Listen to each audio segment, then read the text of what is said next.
Olá, no ciclo de entrevistas Trama de hoje, nós vamos receber a professora doutora Josefa Salete Barbosa Cavalcante. A professora Salete é doutora em Sociologia pela Universidade de Manchester, na Inglaterra, mestre em Antropologia pela Universidade Federal do Rio de Janeiro e graduada em Ciências Sociais pela Universidade Federal da Paraíba. Atualmente, ela é professora titular da Universidade Federal de Pernambuco, onde atua no Departamento de Sociologia e no programa de pós-graduação em Sociologia e em Antropologia. Na entrevista, nós falamos sobre agricultura globalizada, especificamente na produção de frutas, e sobre os trabalhadores envolvidos nessa produção. Falamos também sobre os efeitos da pandemia para essa cadeia produtiva. Confiram. Oi, professora Salete, é um prazer ter a senhora aqui participando do ciclo de entrevistas.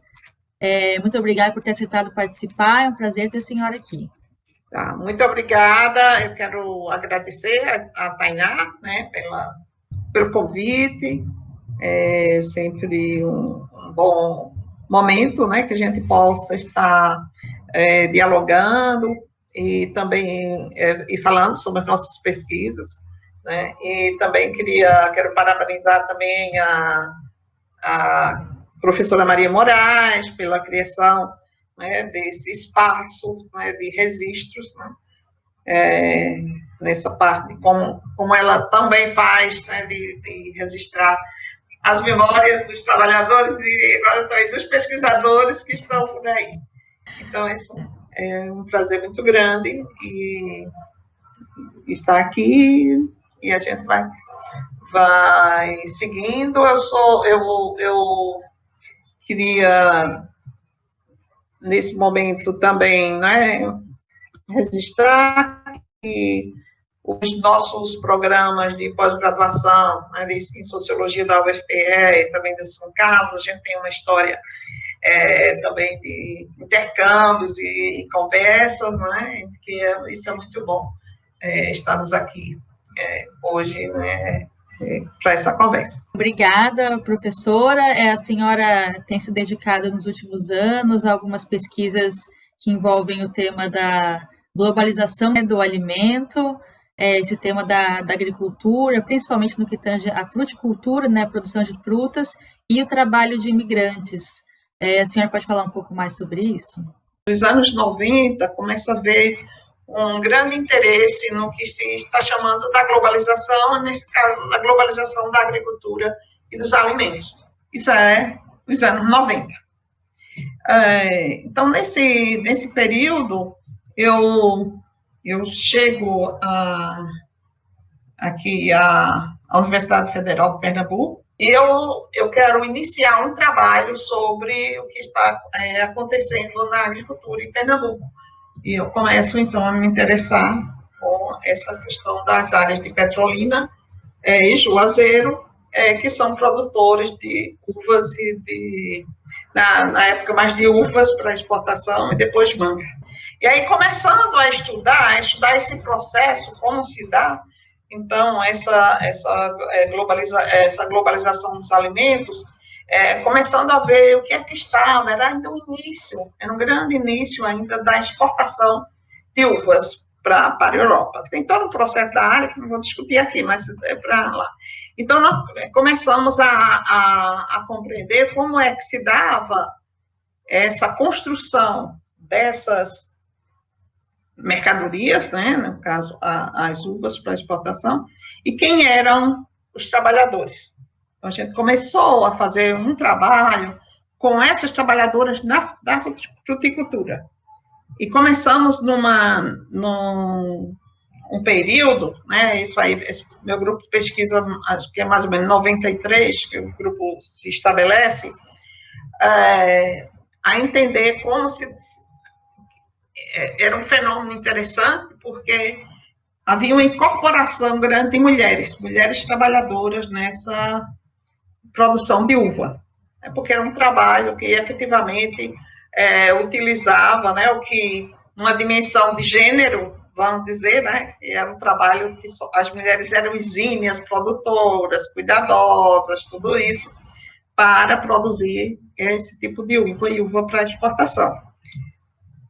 Então, a gente começou, né, aí a gente começa os primeiros a estudar como é que essas trabalhadoras elas vão se inserindo nessa produção, que é extremamente importante, e era naquela época, era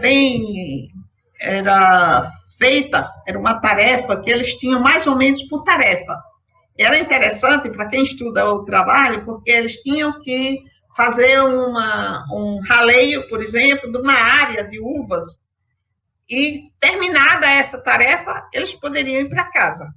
Então, a gente começa a observar que as trabalhadoras começaram a também se apoiar, apoiando umas às outras, para ver se elas terminavam essa tarefa, e pelo menos por aí, pelas 2 da tarde, eles podiam voltar dos campos, né?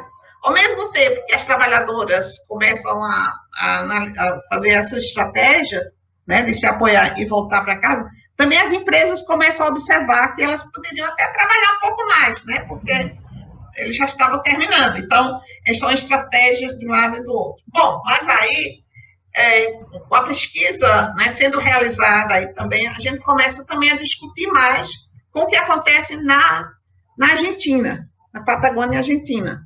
Então, é aí que tem um grupo que está se formando, ainda está se formando também na América Latina, para estudar isso. É tanto que tem uns livros, eu não sei mais ou menos se esses livros saíram ao mesmo tempo ou um pouco antes, que é um sobre golondrinas, eu acho que tem um trabalho da Maria lá no livro, e tem outro que é Com las Puras Manos, que tem um trabalho meu, então, lá nesse livro, que era para trabalhar um pouco sobre a divisão sexual do trabalho, né? Que é um trabalho das mulheres. E, por exemplo, o título desse livro sempre me impressionou, porque essa é uma fala de uma trabalhadora na produção de uvas, de maçãs e peras na Argentina, que ela diz assim, mas eu faço isso com as puras manos, só com as mãos, não é? Era essa questão também que a gente começou a discutir, né? Isso do trabalho feminino, que parece não ser um trabalho tão trabalho, vamos dizer, porque não tem tecnologias mais específicas, mais duras para o trabalho, por isso esse trabalho dela. Assim. Bom, e começamos a realizar esse trabalho e a fazer um pouco um exercício comparativo. Que eram 2 regiões, aí as 2 regiões da Patagônia, que era também semiárida, assim como o sertão de São Francisco, né? E também produzindo para exportação. A Argentina tinha uma história já mais antiga, de ligação com o mercado internacional, mas a ligação do Vale do São Francisco, nesse caso, né, produzindo uma fruta, que normalmente seria de países do norte, né, da Europa, tanto que o Vale do São Francisco entra em janelas que são deixadas pela produção, quando para, vamos dizer, a produção da Itália, por exemplo, que já no finalzinho do verão, aí entra na segunda parte, né, no final, até seria o inverno europeu, as frutas do Vale do São Francisco. E a Argentina também com a sua história, começa também a aprender mais como se dá essa seleção também das frutas que são para exportação. Então, você veja que no começo, então, nós temos essa preocupação com a divisão sexual do trabalho. Depois, claro que em todos esses processos existem homens que estão trabalhando na fruticultura, né? Quando a gente tem um foco nas mulheres, é que era uma época, né? A gente tem até que pensar que isso é mais 20 anos depois do trabalho da Eliette Safioti, né, falando sobre gênero, sobre o trabalho das mulheres. Mas a gente começa, então, a verificar essa, de certo modo, especificidade e qualidade do trabalho das mulheres para produzir uma mercadoria também de qualidade para a exportação. E aí a gente vai aprendendo no campo que há um padrão de qualidade. Você tem que ter uma fruta que tem as especificações, o tamanho das frutas, a cor, em muitos casos também o peso, tudo isso para selecionar e fazer a embalagem que vai para exportação. Então, nesse ponto, algumas dessas frutas, elas não são frutas que ficam para o mercado nacional. Elas têm que ter um padrão para chegar lá. Então, só 2 pontos eu queria falar o seguinte. Quando nós chegamos para um congresso da Lastro em Neuquén, na Patagônia, era bem pequena a associação nessa época, né? Mas tinha um grupo de pesquisadores bom, interessante, e aí, pela primeira vez, eu vi maçãs grandes, imensas, médias, todos os tamanhos. E eu só conhecia essas maçãs que a gente conhece aqui no Brasil, né? Com esse tamanho. Aí entendi que esse padrão, né, é um padrão que é feito, né, para exportação. E também vi que tinha qualidades. Essas frutas a primeira seleção ia para os países, vamos dizer, da Europa, assim por diante. Aí o segundo, o terceiro, tal, ia para os outros países. Então, essa seleção, né, quer dizer, essa qualidade dessas frutas que iam para esses países. Ao mesmo tempo, a gente tinha aqui também, né, quer dizer, no Vale do São Francisco, outra seleção, o que vai para a exportação e o que fica no mercado regional. Até hoje, a gente diz isso, né, que a uva que vai ser exportada, ela está em um nível muito mais elevado da qualidade, vamos dizer, da beleza e tudo isso, do que as que ficam no mercado nacional. E cada vez mais, quer dizer, essa distância, isso, trabalhando com essa ideia da desigualdade, da globalização, essa distância que existe entre uma qualidade que é feita para exportação e o que fica para as populações, né, que vivem em situações de maior precariedade, que vivem nas periferias. Aí, nisso, né, aí se vamos pensar em termos dos alimentos, a qualidade do que fica nas áreas de produção, no local, né, e a qualidade do trabalho. Então, aí a qualidade do trabalho foi durante um tempo, se começar a olhar o que a gente produziu no grupo, tinha a questão de como é que é produzida essa qualidade. Entramos no debate, você vai vendo que não somos só nós que estamos aqui trabalhando com isso. Tem um debate internacional, os padrões de qualidade. Por exemplo, o trabalho do Larry Bush sobre padrões de qualidade, que ele diz, o padrão de qualidade não é apenas para uma mercadoria, mas ele impõe também uma organização social, organização do trabalho. Então, trabalhamos com isso. Passamos a verificar essa exigência da qualidade em detrimento da qualidade do trabalho. Então, no Vale do São Francisco, e é interessante que a participação nesse mercado externo de exportação um pouco que auxiliou a organização do trabalho internamente. Porque as certificações tipo Global Gap, primeiro era Eurep Gap, que era o padrão dos supermercados europeus que queriam para produzir esses alimentos. Mas aí eles também exigiam uma qualidade, vamos dizer, para os trabalhadores. Então, eles queriam que tivesse lugar para lavar as mãos, que houvesse sanitários separados, homens e mulheres, que houvesse um restaurante, um lugar onde, pelo menos, as pessoas pudessem comer na hora do almoço, uma coisa dessa. Então, não é que eles cubram todas essas qualidades que deveria ter. Por exemplo, fala-se pouco do transporte.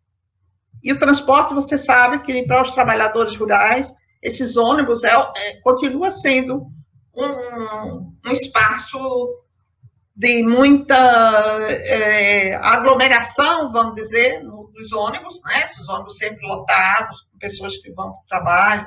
A gente sabe que tem trabalho, pessoas já escreveram sobre as mulheres, por exemplo, que reclamam né, do assédio nos ônibus, tudo isso, né, até chegar ao trabalho. Tem toda uma discussão que os trabalhadores também já fizeram, que eles levam tanto tempo para sair do lugar onde eles estão para chegar no trabalho, que eles queriam ser pagos por esse né, o traslado, que é chamado jus itinério.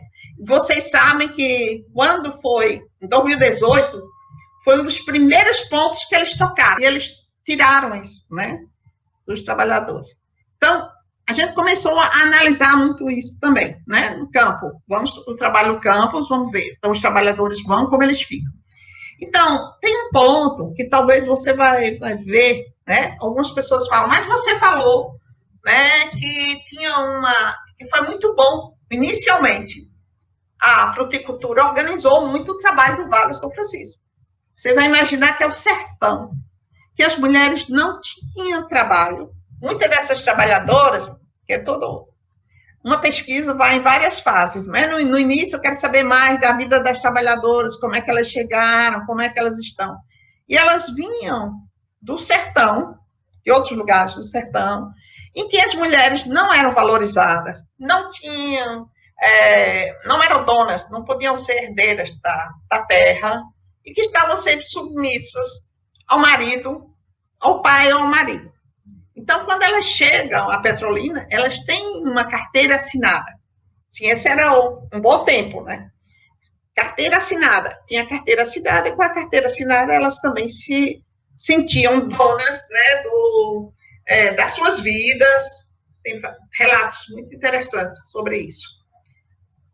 Aí no decorrer dessa história do Vale, dessa história das mulheres, a gente começa a ver que vai acontecendo outros problemas. Começam a surgir outros espaços da fruticultura, por exemplo, o Vale do São Francisco surge mais ou menos com o Chile, mas o Chile está mais adiante.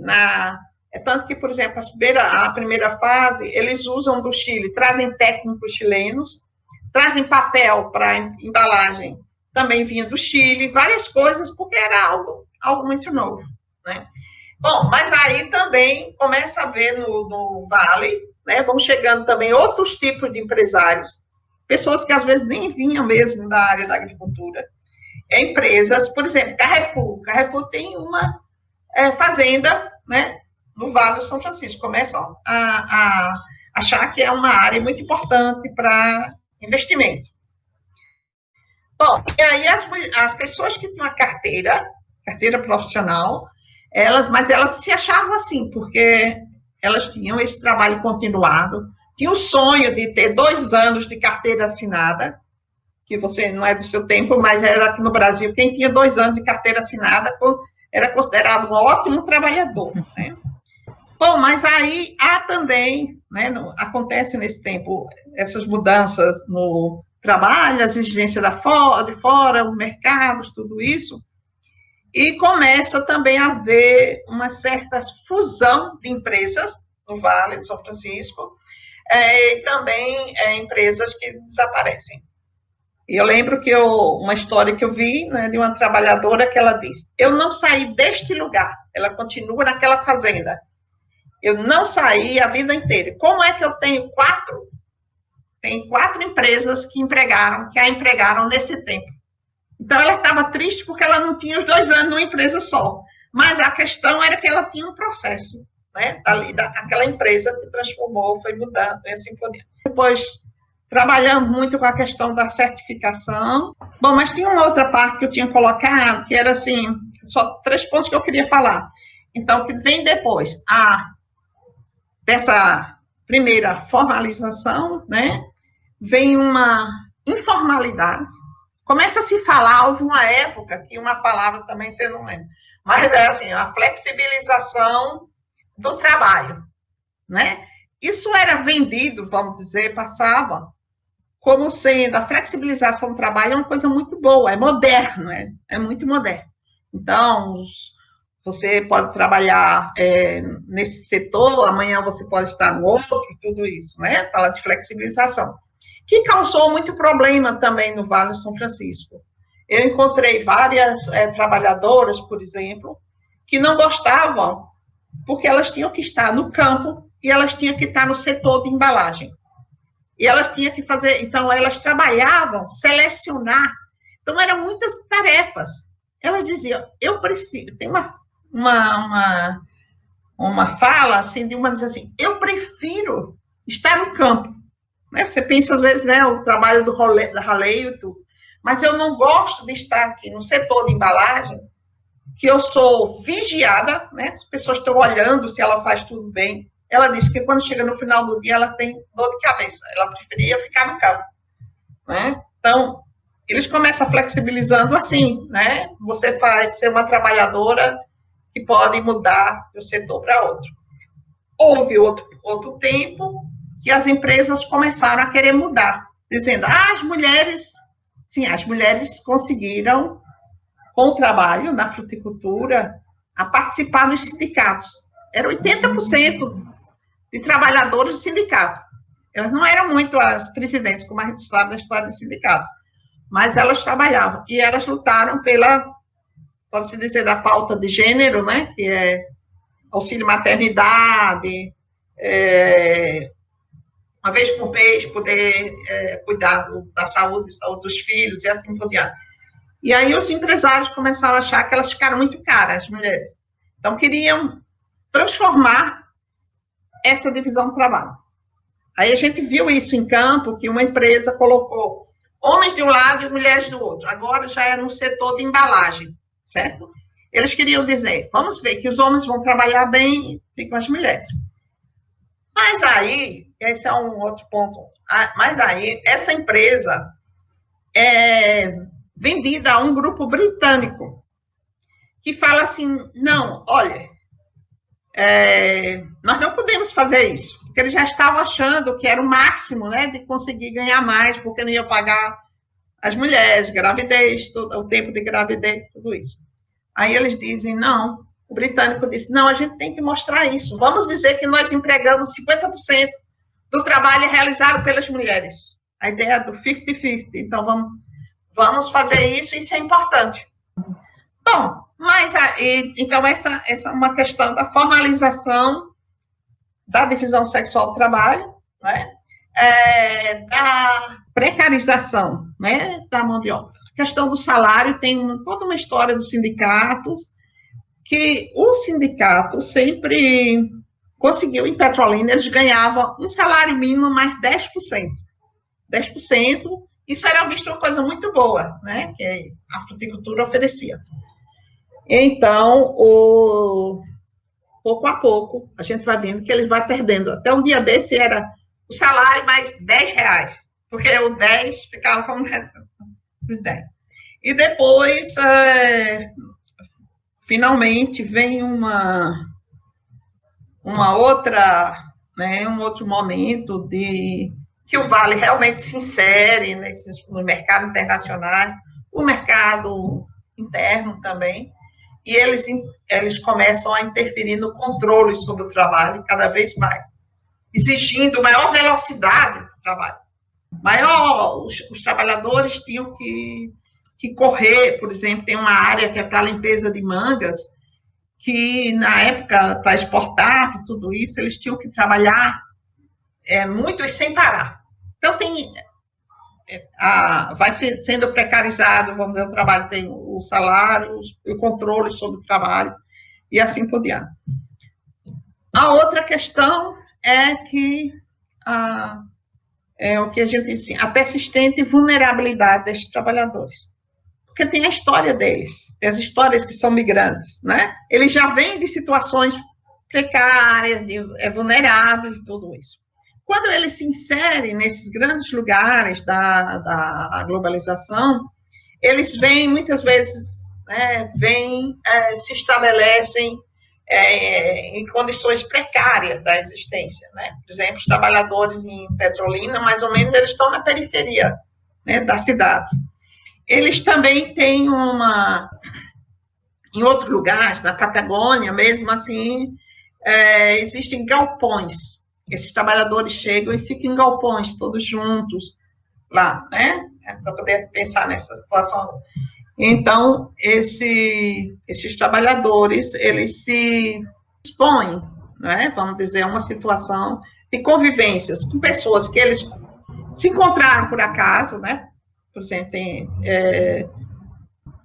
migrantes que vêm de diferentes lugares, diferentes países. Na Argentina, numa época, tinha muitos chilenos que vinham, né, ficavam lá. Ou então, eles vinham do norte da Argentina para o sul. Como aqui, né, no Vale do São Francisco, a gente pensa, né, estamos no Nordeste, mas teve um processo também de inversão, vamos dizer, da migração, porque muitos que estavam fora, em São Paulo, em fazendas, tudo, muitos deles, eles vieram no Vale, vieram para trabalhar no Vale. E também tem uma outra história no Vale do São Francisco, de imigrantes, e que efetivamente se estabeleceram bem, também pela história que tinham, e também, né, um certo capital econômico e social e cultural que eles tinham, que japoneses. Sim, vamos trabalhando, assim, são processos. Vamos trabalhando o que está acontecendo com os trabalhadores, né, com as empresas, né, e também fazendo essa compreensão da questão dos trabalhos migrantes. Então, foi aí também que para poder pensar que tem um grupo de mulheres que se associou, né, de certo modo. Então, foi aí que nós nos encontramos, né? Eu, a Mônica Bendini, a Maria Moraes e a Sara Lara, que infelizmente nos deixou faz muita falta, né? A Sara, né, que é do México, essa professora Sara, e a gente se juntou. E para a apresentação desses novos trabalhos, a gente também se juntou em congresso e tudo. E fizemos um grande trabalho para inserir o trabalho rural na pauta da ALAST, da Associação Latino-Americana de Sociologia de Trabalho, porque era visto que trabalho rural não é, de certo modo, né? A gente tem que também trabalhar e ver como é desconstruído também essa questão do rural, dos trabalhadores rurais, dos agricultores, e também, assim, a associação com, né, a LAST de trabalho industrial, né, que era, na época, na grande foco. Bom, mas a gente fez uma justificativa e entrou na LAST, né? É muito interessante a senhora falar isso, porque a nossa ideia mesmo de fazer o ciclo de entrevistas é justamente pegar esse trabalho rural que é invisibilizado socialmente, né? Então, a academia é uma esfera, né? Mas em tantas outras, ainda mais nesse contexto da pandemia, né? A professora Maria até fez alguns artigos sobre isso, uns textos curtos, né? Falando sobre como esse também é um trabalho essencial, se a gente pensar ainda mais na fruticultura, que é a produção de alimento, né? Mas isso não é comentado, né? Então eu fico pensando como que está essa cadeia produtiva no contexto da pandemia agora, né? E como que estão esses trabalhadores também, né? Se tem alguma medida de controle, não tem, se a senhora tem alguma informação sobre isso. Exatamente. Então, para a gente, né, é muito interessante essa coisa de tornar visíveis essas categorias, né? Agricultor familiar, as mulheres trabalhadoras, né? E esses trabalhadores migrantes que se estabelecem nesses lugares. E há uma área de pesquisa internacional, né, tem uma autora que eu uso bastante, ela está aí muito bem, a Saskia Sassen, por exemplo, que vai trabalhar como é que se forma essas periferias das grandes cidades, né, com esses trabalhadores que foram expulsos, vamos dizer, pelas condições precárias da sua existência, mas que se encontram, não é, uma maneira de se tornarem possíveis, reconstruir, né, as suas vidas, vamos dizer, nesses novos espaços. E que não há como separar, né, essa vida assim. Tem um trabalho que a gente tem uma discussão muito boa hoje sobre essa questão da segurança alimentar, tem muitas discussões sobre isso. Por exemplo, sobre esses indivíduos, os trabalhadores, os sujeitos do trabalho, que vão para essas grandes áreas de produção de alimentos frescos, saudáveis, do mundo, as cadeias internacionais, e que como é que eles se inserem, né? Por exemplo, a gente não pode imaginar, mas assim, por exemplo, no Canadá tem uma área de fruticultura, tudo isso, então as pessoas estavam estudando isso e eles começam a ver o seguinte: os trabalhadores que produzem segundo as exigências de um consumidor que está na cidade, e eles não recebem como alimentação o alimento que seria o alimento da sua cultura, e assim por diante. Então, eles começam a ver tem alguns estudos que começam a mostrar isso, né? Como que não chega, quer dizer, a segurança alimentar desses trabalhadores que estão lá.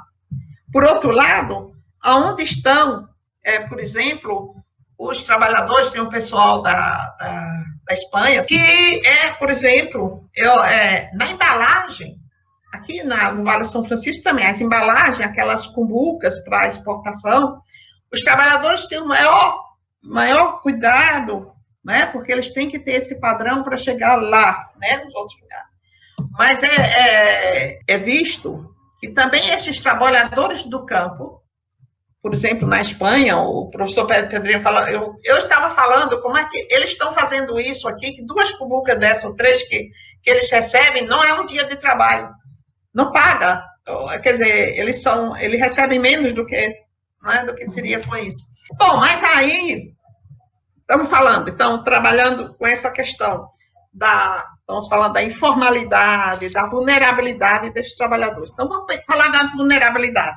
Estamos nesse tempo de pandemia, vamos pensar. Então, uma das coisas que os trabalhadores sempre lutaram no Vale do São Francisco, e até conseguiram com as suas lutas todas. Por exemplo, água potável. Água potável parece uma coisa tão simples para alguém pedir, né? Mas eles não tinham. Foi uma luta grande. E a cada ano, na pauta, ainda essa questão vem. Isso quer dizer que é concedida, mas na prática, em vários lugares, não acontece. E também, o que se fala muito, né, e agora, nesse tempo de pandemia, está se falando muito dos EPIs, né? Então, lá também, né, porque para mostrar para as empresas tudo isso, você pode ver muitas fotos desses trabalhadores, eles estão com esse equipamento de segurança. Mas isso não acontece nem em todas as empresas, né, em todos os lugares. Então, falta esses equipamentos. Aí você imagina isso no tempo de hoje. Então, essa já existe um problema com isso. Uma luta grande dos trabalhadores foi pela a questão de ir para o campo, dar mais tempo depois que for aplicado o agrotóxico para eles voltarem. Lutaram muito, né, para isso. Também é uma parte da luta, conseguem, né, em alguns momentos, depois isso fica um pouco menos visível, né? Então, nesse tempo agora, a fruticultura está trabalhando muito bem. Então, a fruticultura, como é alimento, funciona muito bem, né? Está aí, eles dizem que seguem as normas da OMS. Isso quer dizer os trabalhadores que mais velhos, vamos dizer, vão ficar em casa, tudo isso. Mas, quer dizer, do ponto de vista deles, que tem as regras sanitárias estão sendo cumpridas. Isso para os trabalhadores da fruticultura. No caso da Agrovale, que no Vale do São Francisco é uma grande empresa, aí eles falam, aí já não acontece do mesmo jeito. Para poder a gente dialogar com um grupo que trabalha com a cana-de-açúcar. A Agrovale é de cana-de-açúcar.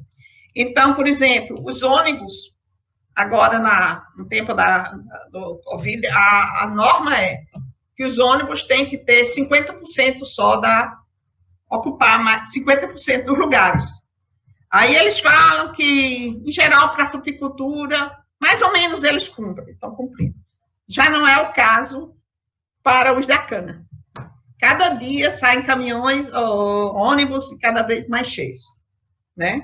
Então, esse é um problema, quer dizer, também de trabalhadores, um nível de vulnerabilidade maior, às vezes, do que os outros. Né? Quer dizer, no campo de vulnerabilidades, Por isso que, geralmente, eu trabalho com essa ideia de vulnerabilidades, porque, dependendo das condições de trabalho, tudo isso, alguns estão mais vulneráveis, né, do que os outros. E, então, a gente também tem que pensar nisso, porque essas áreas já têm exigência do consumidor, né? Tem a exigência do consumidor e tem a exigência dos grandes supermercados e tudo isso, que estão fazendo essa exigência grande, né? De registro de todos os procedimentos. Então, isso eles, né, mais ou menos, eles estão impondo. E sempre funcionou no Vale como sendo uma força a mais. Quando as pessoas falam, você tem que fazer isso, porque o Global Gap, quer dizer, a certificação é como se ele fosse o novo senhor, né? Que impõe, você tem que fazer isso. Então, tem um ponto muito importante nisso. Não sei se a gente vai conseguir fazer valer também nesses momentos de vulnerabilidade, essa força dos trabalhadores e tudo isso, é que a possibilidade de contar com esses controles externos, de certo modo, né? Que eles podem dizer, não que eles vão ser, né, vão salvar a vida dos trabalhadores, mas vão dizer, eu não vou comprar de lugares em que os trabalhadores não foram bem tratados nesse tempo, né, assim por diante. E é bem interessante, né, professora, que pelo que parece, não tem uma preocupação de fato das empresas com os trabalhadores, mas tem uma pressão internacional que coloca esse tema do trabalho como importante. É por isso que, então vamos cumprir as regras, né? Isso não quer dizer que os consumidores do norte eles sejam tão bonzinhos, mas na realidade é o tipo de exigência que eles fazem, né? O tipo de consumidores que eles são, né? Infelizmente a gente ainda não tem internamente, né, um grupo de consumidor que diga eu não compro de empresas que não tratam bem os trabalhadores, não compro de empresa que não cuidou bem dos trabalhadores nessa época de pandemia. No meio da pandemia, a gente ainda tem que agora, que é uma coisa que você colocou bem, como é que a gente vai valorizar a nossa área, não somente a nossa área de pesquisa, de rural, de trabalhadores rurais, de agricultores,